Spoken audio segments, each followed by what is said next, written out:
Om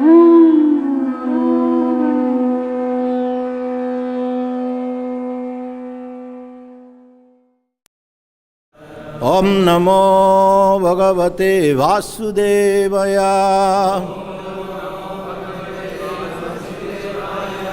Om Namo Bhagavate Vasudevaya. Reading from Srimad Bhagavatam, 6th Canto, Chapter 18, text number 42.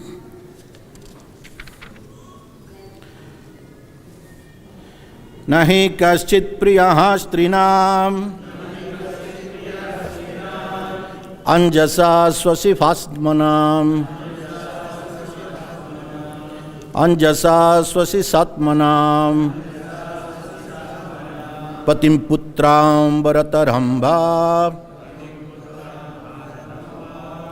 rananti harte gayanti cha. Nahi kaschit priya strinam anjasa swasi satmanam patim putram bharatambha kanhanti arte gatayanti cha. Not he, certainly, kaschit, anyone, priyaha, dear, shrinam, strinam, to women, anjasa, actually, swa-asisa, for their own interest, atmanam, most dear, patim, husband, putram, son, bharataram, brother, va, or gananti, they kill, arte, for their own interest, gatayanti, cause to be killed, cha, also. Translation and purport by His Divine Grace, Savoy Charana Rabinda, Bhakti Vedanta Swami, Srila Prabhupada ki. Very interesting verse.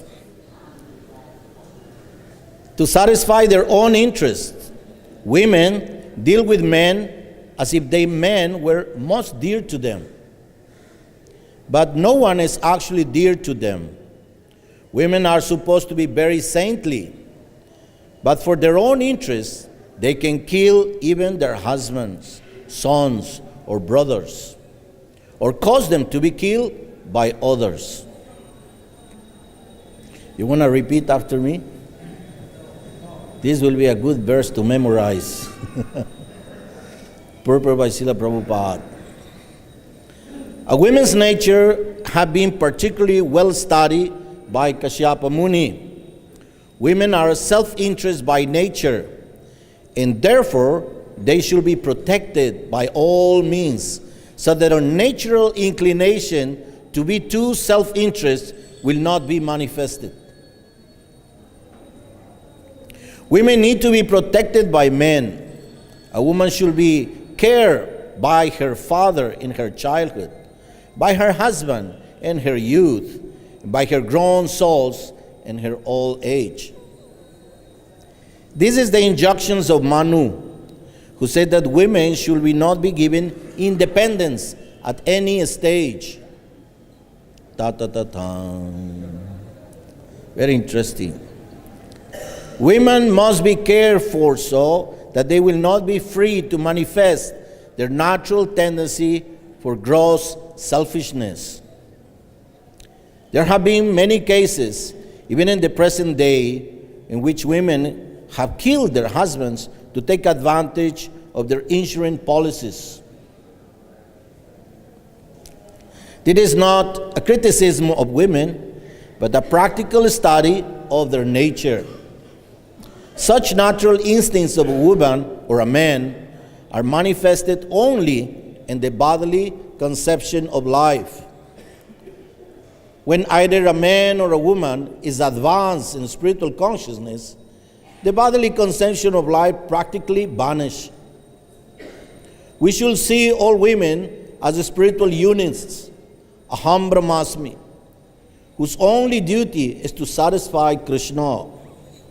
Then the influence of the different modes of nature, which result from one's possessing a material body, will not act.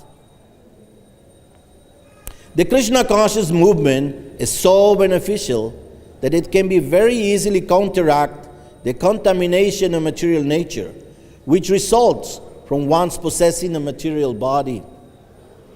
Bhagavad-Gita therefore teaches in the very beginning that whether one is a man or a woman, one must be interested in the activities of the spiritual soul, not the body. As long as one has activities by the bodily conception of life, there is always the danger of being misled, whether one is a man or a woman. The soul is sometimes described as Purusha, because whether one is dressed as a man or a woman, one is inclined to enjoy this material nature, material world. One who has this spirit of enjoyment is described as Purusha. Whether one is a man or a woman, he is not interested in serving others. Everyone is interested in satisfying his or her own senses. Krishna consciousness, however, provides first-class training for a man or a woman. A man should be trained to be a first-class devotee of the Lord, and a woman should be trained to be a very chaste follower of her husband. That will make the lives of both of them happy. Omagyanatimirandasya Gyanam Gyanam Shalakaya Chakshurumilitam Jena Tasmai Sri Gurave Namaha. Nama Om Vishnu Padaya Krishna Prastaya Bhutale Srimate Jayapataka Swami Niti Namine Nama Acharya Padaya Nitai Kripa Pradayine Gaura Katha Damodaya Nagara Grama Tarine Nama Om Vishnu Padaya Krishna Prastaya Bhutale Srimate Bhakti Vedanta Swami Niti Namine Namaste Saraswati Devi Gauravani Pracharine Nirvishesha Sunyavadi Pashkatya Deshatarine Namo Mahavadannaya Krishna Prema Pradayate Krishnaya Krishna Chaitanya Namne Gaura Tuse Namo Namaha Namo Brahmanya Devaya Go Brahmana Hitaya Cha Jagadditaya Krishnaya Govindaya Namo Namaha.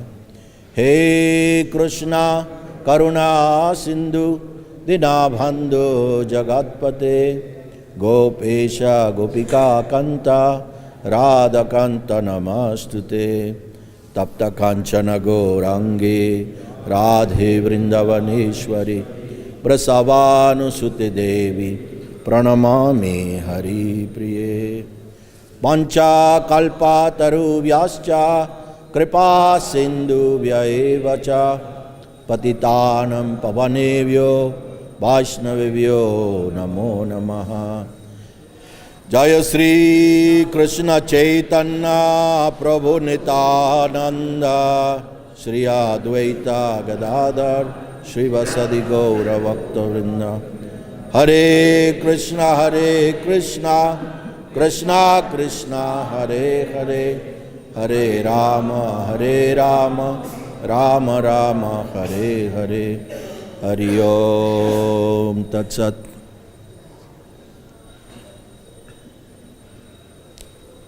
Pranams to all the devotees. So this divine and demoniac nature is right here. It's not far away from us. Mano, or the mind, can be our best friend or worst enemy. When we don't control the mind, we develop bad habits of the mind. These are called manias or maniatic. And then we marry the mind, demon. Demon means marry with the mon, with the mind, demoniac, bad habits of the mind, bad habits of the mind. So it's not someone with horns and a tail somewhere, it's right here. Depends how we're gonna act with our mind. So mantra, this transcend the mind, to go beyond the mental platform, is very important. It's essential to be able to go to the Jnana Mana, and then beyond that to Anandamaya. Otherwise, if we don't cross this Manasa platform, we get stuck with the desires and the nature of this material form.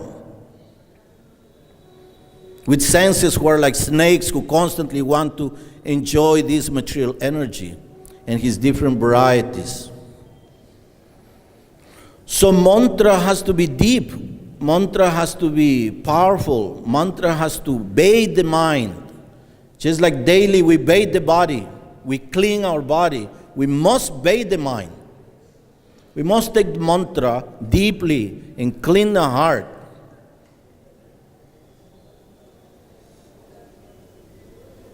Otherwise, this demoniac nature is always there, very powerful, especially in Kali Yuga. So no matter if one is a man or woman, one will be drawn by this power of the mind to enjoy the senses and become selfish.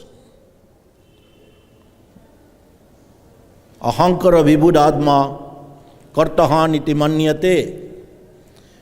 When we become deluded by our intelligence, thinking that the goal of life is to enjoy, then we think, I am the doer.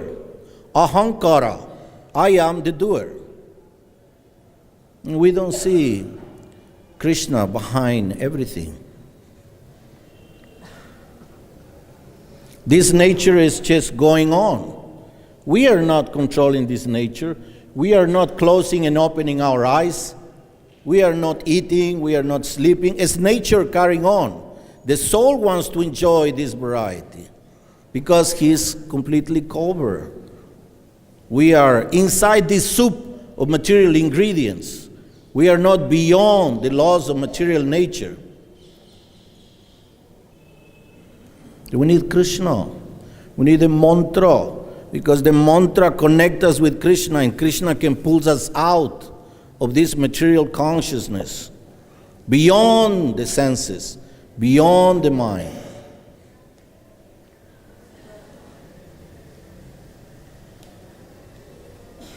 Actually, education was only spiritual education.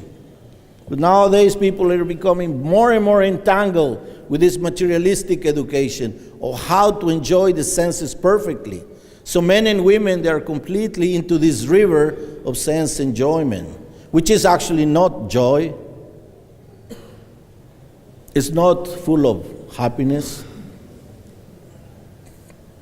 Dukkha, as you know, dukkha means misery. Sukha means superior, pleasure. Sukha. And dukkha means inferior. The same word you find in Latin, like decay in English. Decay means to fall. In Latin you have decaer, decadencia. It means all society falling down. So educa is the activity that eradicates dukkha, suffering. Education is the action of eradicating suffering. Only Srimad Bhagavatam, only the Shastra, only what devotees who are free from suffering, who are beyond the laws of nature, can give education. What we call now education is matter. Exploitation of matter. From the Germanic word vater and mater. Vater means father and mater means mother. So material actually means to think the matter is real. And the matter is the only reality. That's materialistic. When we think that this is the only reality and the only source of enjoyment is to absorb through our senses as much as we came from matter. So this is exploitation of women, exploitation from the first and superior energy of the Lord. Because this is one of his Shaktis. This material nature is his energy. Isn't it? Prakriti kriyamanani gunai karmani sarvasaho ahankara bimudatma. This bimuda, very foolish atma, thinks that this nature is for his enjoyment. So he's already trying to enjoy Lakshmi, he's trying to enjoy Parvati. That's Maya. Well, Maya Devi is our mother. Women are not Maya. Maya Devi is only Maya. If we want to fall into this illusion of trying to enjoy the Lord's property, then we fall into this ahankar. Otherwise, how? It's such a great illusion to think I am the doer. Actually, it's really gross.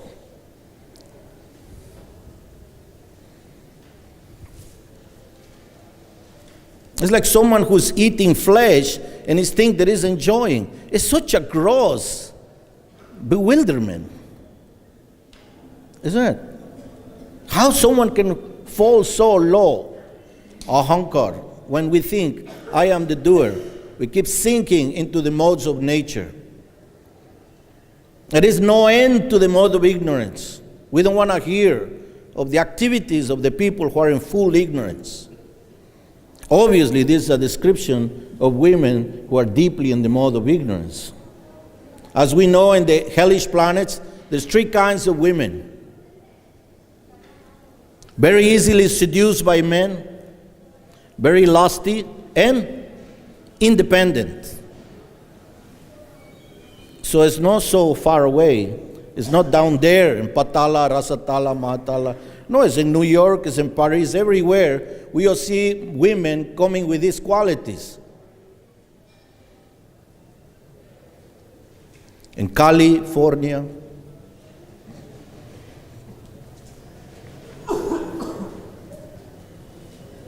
they want to be hot. Yes, furnace means fire. So California means the fire of Kali. If someone wants to have, it's their problem. Like they will say in India, your choice.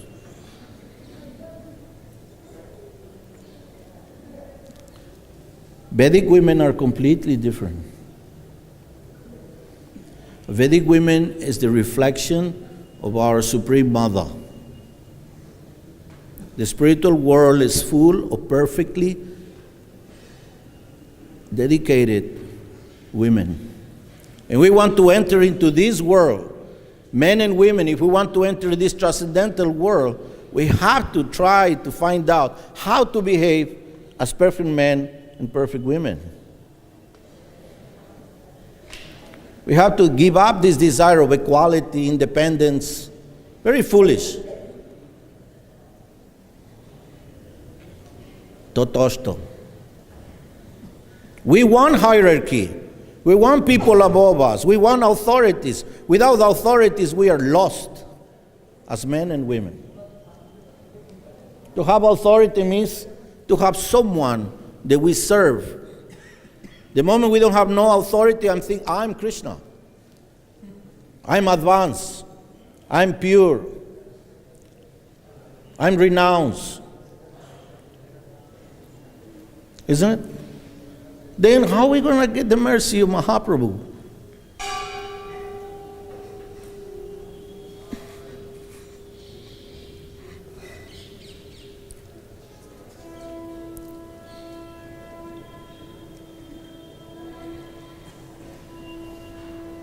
Do we want to lose the chance to get prema?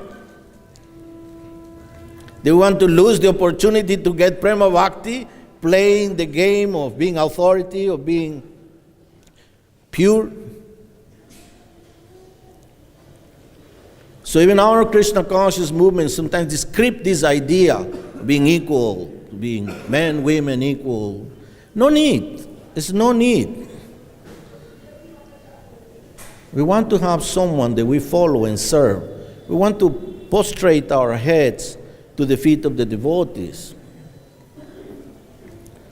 Chaitanya Mahaprabhu and his devotees, they showed this perfectly. Jai Gauranga Mahaprabhu ki, Jai Sri Nityananda Ram ki, Jai Advaita Gosai ki. Lord Chaitanya Mahaprabhu showed his exemplary way how to obtain the mercy of Krishna, even though he's Krishna himself.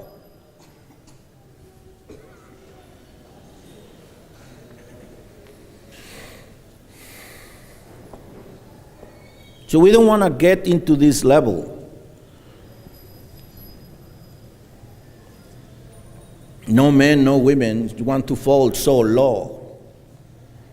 In our Krishna conscious movement, we have everything to emancipate ourselves from the clutches of Maya. By the practice of this sadhana bhakti, with this sense of gratefulness for the garland that we smell, gratefulness for the oil of Nrisimha that we smell every morning, gratefulness to be sitting here in this holy place. Do I deserve to be here? It's because of my past punyas? Was because I am disciple of so and so? No, it's just the unlimited mercy of Gauranga Mahaprabhu and his devotees. And we are sustaining ourselves here by their mercy. Then Krishna Balaram, Sri Radhyam Sundar, Lalita Vishaka, and all the transcendental associates who are just right here, divided by a very thin veil. They keep looking at us and keep pulling us closer. It has to be through humbleness. Otherwise, we will be captured by these senses and captured by so many varieties of illusion. Srila Prabhupada so nicely explains in the purport about men or women.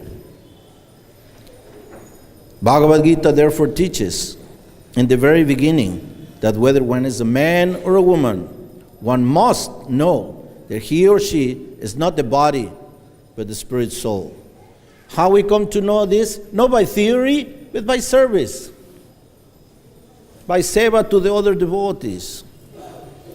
Yesterday was, Vrindavan is so magical. It's always so amazing. Yesterday after Mangalarti, I came out and I wanted to go back to the hotel where we have few friends that have come from different countries. And one rickshawala appeared, very intently. Yes, Prabhuji. They go, can you take me to Nrisimha hotel? Yes, definitely. We sit with him and he started going towards, Loy Bazaar. I said, no, the other way. Yes, Prabhuji, more speed. The car started rattling. Every time I try to tell him that it's in the other direction, he keeps speeding more and more. So then I was just laughing. Whatever Krishna wants, I just chant. And we entered in Loy Bazaar. It was all dark, just a few bulls. Keep going. Where this gentleman is taking me? What he has understood. He keeps going and going. Suddenly it was a beautiful Bengali kirtan. Two gentlemen with long hair, typical Bengali Babas, carrying like 20 or 25 groups of ladies and gentlemen. And a beautiful kirtan with gong and everything through the streets of these little alleys. So the rickshawala stopped in one place, very small alley, said, Nrisimha Prabhuji. And he was so proud that he had brought me very fast there. And I was where I am. So I paid him the 80 rupees, he was gone. Then the Bengali kirtan came by, and I just followed, because obviously that was the plan of Krishna. We followed the Bengali kirtan, and I have been there in 1986 in this area, so it was unrecognizable. It was a big door with chains and locks. They came very pakka. Goswamis opened the locks, and we were in the Rasastali. Obviously, he understood Nidhivan, the forest where the most intimate pastimes happen. That's what he understood in the rickshawala. He took me right there. It was so nice. The Bengali Kirtan was there. There was a couple of sadhus. And then we entered into this wonderful forest. It opens at 5:36. It was all so beautiful, all the kunjas. It was so magical, as only Vrindavan can be. How we get this mercy? You know, Krishna is really the supreme controller of everything that happens, materially and spiritually. If we can only see.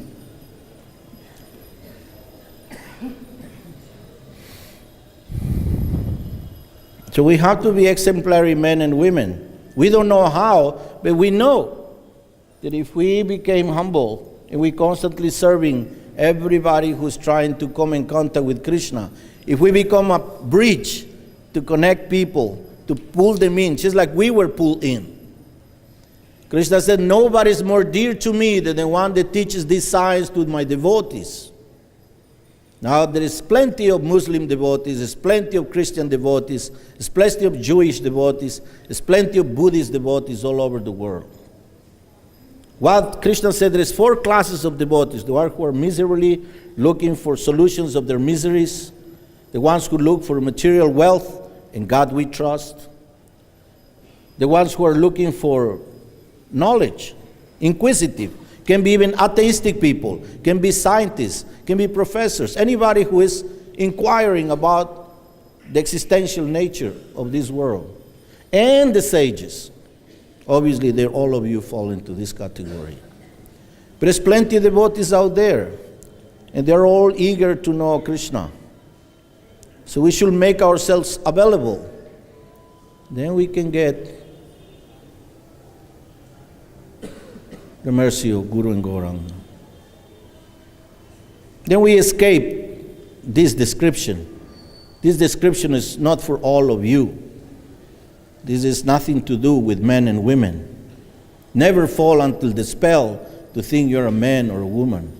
That will be terrible. We are das, anudas. The rest is just a covering of material energy. And the rest is for the service of Krishna. Hopefully we can use these legs and walk into the temple and serving these arms to serve Krishna, to distribute books, these lips to glorify Krishna, these ears to hear about Krishna, this nose to smell the flowers and the incense offered to Krishna. There's nothing else to do with this body. Otherwise, we'll drag by these snake-like serpents to the very pitiful condition of material existence. Srimad Bhagavatam ki. Thank you so much. Please bless me. If you have any questions or comments.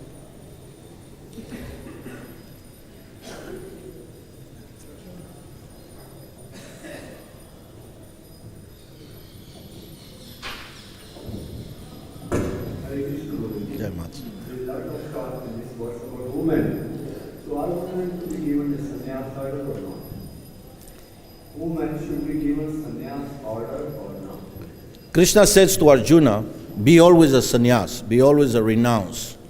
So when Krishna is saying to Arjuna, be always a yogi, it's not that Arjuna immediately throw the chariot away and he just, Om. No, he still has his 4 wives.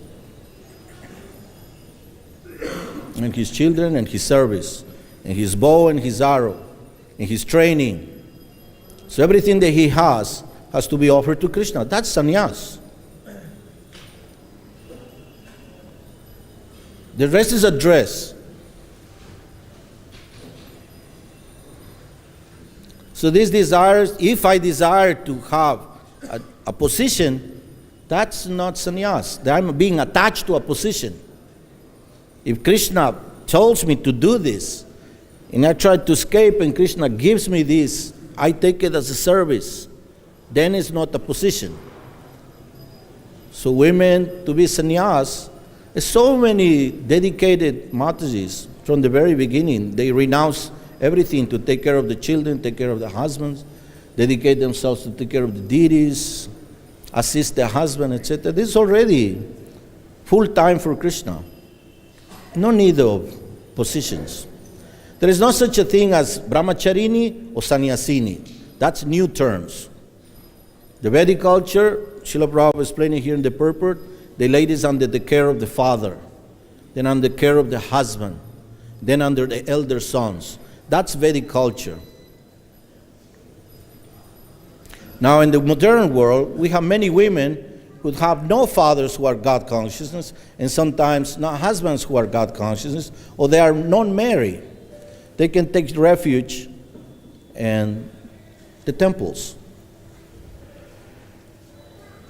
If someone is a good preacher, means prachar. Prachar means achar. Pra-achar. Preacher. Perfect behavior. You don't have to be a machine gun of verses. It's not that you have to just blah, blah, blah verses. That's prachar. No. Prachar is how you behave. People observe that. And then this example is carried on. So women with proper behavior, that's very important. Look, Mother Kunti. Kunti was so intelligent. We heard her prayers. But she always maintained such a humble position, even though in the middle of the kingdom, in such a difficult situation, she acted always perfectly. So women's position is very essential for society. Dharma shanushtita pumsam vibhakshena kathasuya. We just have to talk about and hear about Vibhakshana, the beautiful Lord with lotus eyes. That's Dharma for humanity. In any position. That's why Arjuna said, Adharma avibhavad Krishna. What's going to happen if we don't protect women? Pradushyanti kula striya. These women, they will be polluted and they're going to come unwanted progeny. And with this unwanted progeny, they will try to exploit women. And that's the destruction of society. So women are like jewels who have to be maintained pure. Then very good children, very good society comes along. So women have to be properly glorified. That's why in the altar, you will see more and more women. Like in Mayapur, there is only Madhava with, 9 girls. The spiritual world, this female energy is so perfect. There's no need for disputes. Everybody in his own place. Shaktiman and Shakti, the light very soft. But the Shaktiman is there. If someone tried to become Shaktiman, that's Rasavas. So women in their own soft, beautiful place, dedicated to do, look this for example. This waving is very strong. This is men, but the decoration is female. This is a square room, very song-like, masculine, but the beautiful forms and decoration is female. Everywhere this male and female energy creates perfection.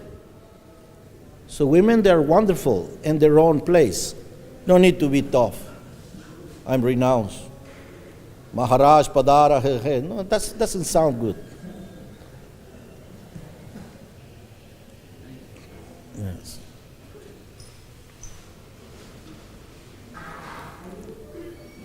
Thank you so much. Mataji, forgive me any offense. Hare Krishna.